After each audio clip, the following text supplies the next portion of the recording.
ഒരിക്കൽ രണ്ട് കൂട്ടുകാർ മരുഭൂമിയിൽ കൂടി സഞ്ചരിച്ചുകൊണ്ടിരിക്കുകയായിരുന്നു. അങ്ങനെ യാത്രയുടെ ഇടയിൽ ഒരു തർക്കത്തെ തുടർന്ന് ഒരു കൂട്ടുകാരൻ മറ്റൊരു കൂട്ടുകാരനെ തല്ലി. അടികൊണ്ട് കൂട്ടുകാരന് ഒരുപാട് വേദനിച്ചു. പക്ഷെ അവനൊന്നും പറഞ്ഞില്ല. മറിച്ച് ആ മണലിൽ എഴുതി, ഇന്ന് എൻ്റെ പ്രിയ കൂട്ടുകാരൻ എൻ്റെ മുഖത്തടിച്ചു. അങ്ങനെ അവർ വീണ്ടും യാത്ര തുടർന്നു. യാത്രയുടെ ഇടയിൽ അവർക്ക് ഒരു മരപ്പച്ച കണ്ടെത്താൻ സാധിച്ചു. അങ്ങനെ അവർ രണ്ടാളും അതിൽ വെള്ളം കുടിക്കാൻ ഇറങ്ങിയപ്പോൾ ആദ്യത്തെ അടി കൊണ്ട് കൂട്ടുകാരൻ ഒരു ചളിക്കുള്ളിൽ അകപ്പെട്ട് മുങ്ങാൻ തുടങ്ങി. പക്ഷേ അവന്റെ പ്രിയ കൂട്ടുകാരൻ അവനെ രക്ഷിച്ചു. ആ ഒരു ഷോക്കിൽ നിന്ന് അവൻ തിരിച്ചു വന്നതിന് ശേഷം അവിടെയുള്ള ഒരു കല്ലിൽ അവൻ എഴുതി, ഇന്ന് എൻ്റെ പ്രിയ കൂട്ടുകാരൻ എൻ്റെ ജീവൻ രക്ഷിച്ചു. അവനെ അടിച്ചതും അവന്റെ ജീവൻ രക്ഷിച്ചതുമായ ആ പ്രിയ കൂട്ടുകാരൻ അവനോട് ചോദിച്ചു, ഞാൻ തന്നെ വേദനിപ്പിച്ചപ്പോ നീ അത് മണലിലെഴുതി, എന്നാൽ ഇപ്പോ എന്തുകൊണ്ടാണ് നീ അത് കല്ലിലെഴുതിയത്? കൂട്ടുകാരൻ മറുപടി പറഞ്ഞു, ആരെങ്കിലും നമ്മളെ വേദനിപ്പിക്കുമ്പോൾ അത് നമ്മൾ മണലിൽ എഴുതി വെക്കണം. അവിടെയാവുമ്പോൾ ക്ഷമാശീലമുള്ള കാറ്റിന് അതിനെ മായ്ച്ചു കളയാൻ സാധിക്കും. പക്ഷേ ആരെങ്കിലും നമുക്ക് നല്ലത് ചെയ്തു തന്നാൽ അത് നമ്മൾ കല്ലിൽ കുത്തിവെക്കണം, ഒരു കാറ്റിനും മായ്ക്കാൻ പറ്റാത്തതുപോലെ. നമ്മുടെ ജീവിതത്തില് നമ്മൾ സ്നേഹിക്കുന്നവർക്കും നമ്മളെ സ്നേഹിക്കുന്നവർക്കുമാണ് വസ്തുക്കളെക്കാളും നമ്മുടെ അഭിമാനത്തിനേക്കാളും ഒക്കെ പ്രാധാന്യം കൊടുക്കേണ്ടത്. അതുകൊണ്ട് തന്നെ നിങ്ങളുടെ സൗഹൃദങ്ങളൊക്കെ നല്ലതുപോലെ കൊണ്ടുപോവുക. Thank you so much for watching. വളരെ relevant നമ്മെ ഏറെ ചിന്തിപ്പിക്കാൻ പോകുന്നതുമായ ഈ കഥ നിങ്ങൾക്ക് എല്ലാവർക്കും ഇഷ്ടപ്പെടുമെന്ന് വിശ്വസിക്കുന്നു. അപ്പോൾ ഈ കഥ മുഴുവനായി കേൾക്കുക. കേട്ട ശേഷം നിങ്ങൾക്കുണ്ടാകുന്ന നിങ്ങളുടെ അഭിപ്രായങ്ങൾ തീർച്ചയായും കമന്റ് ചെയ്യുക. കൊണ്ടൊരിടത്ത് വിജയത്തിന് വേണ്ടി കുടിക്കുന്ന കായികാഭ്യാസിയായ ഒരു ബാലൻ ഉണ്ടായിരുന്നു. അവന് വിജയം എന്നാൽ മത്സരത്തിൽ ഒന്നാമനാവുക എന്നത് മാത്രമായിരുന്നു. ഒരു ദിവസം അവനും മറ്റു രണ്ട് ചെറിയ കുട്ടികളും കൂടി അവന്റെ ഗ്രാമത്തിൽ വെച്ച് ഒരു ഓട്ട മത്സരം സംഘടിപ്പിച്ചു.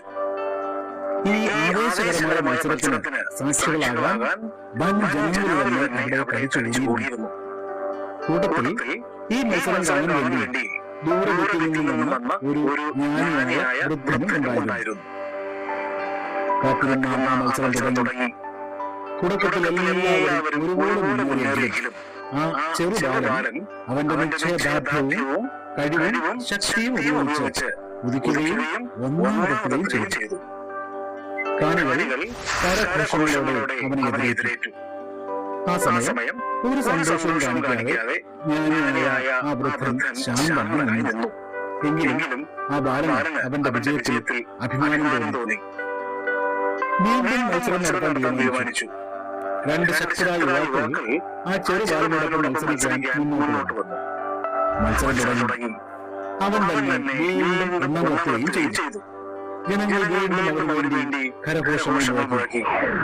ഒരു സന്തോഷവും കാണിക്കാതെ ജ്ഞാനിയായ ആ വൃദ്ധൻ മാത്രം വീണ്ടും ശാന്തമായി നിന്നു.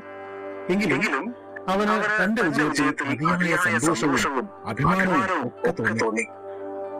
അടുത്ത മത്സരം അവൻ ഓർത്തു വിളിച്ചു. ആ സമയം ജ്ഞാനിയായ വൃദ്ധൻ മുന്നോട്ട് വരികയും അവന് പുതിയ രണ്ട് എതിരാളികളെ കിടക്കുകയും ചെയ്തു. അവശയായ ഒരു സ്ത്രീയും ഒരു അന്ധനും. എന്താണിത്? ആ കുട്ടി തമാശ ചോദിച്ചു. ഇതൊരു മത്സരമല്ലല്ലോ. അവൻ അത്ഭുതപ്പെട്ടു. മത്സരിച്ചു? ആ വൃദ്ധൻ പറഞ്ഞു. ആ ബാലൻ മാത്രം ഓടുകയും മത്സരം ഒന്നാമനായി പൂർത്തിയാക്കുകയും ചെയ്തു. മറ്റു രണ്ടുപേർ തുടങ്ങിയവർക്ക് തന്നെ നിൽക്കുകയായിരുന്നു. അവൻ സന്തോഷത്താൽ തന്റെ കൈകൾ കണ്ണിലേക്ക് വീശി. പക്ഷേ ജനക്കൂട്ടം അവന്റെ വിജയത്തിൽ ഒരു സന്തോഷവും പ്രകടിപ്പിക്കാതെ ശാന്തനായി നിന്നു.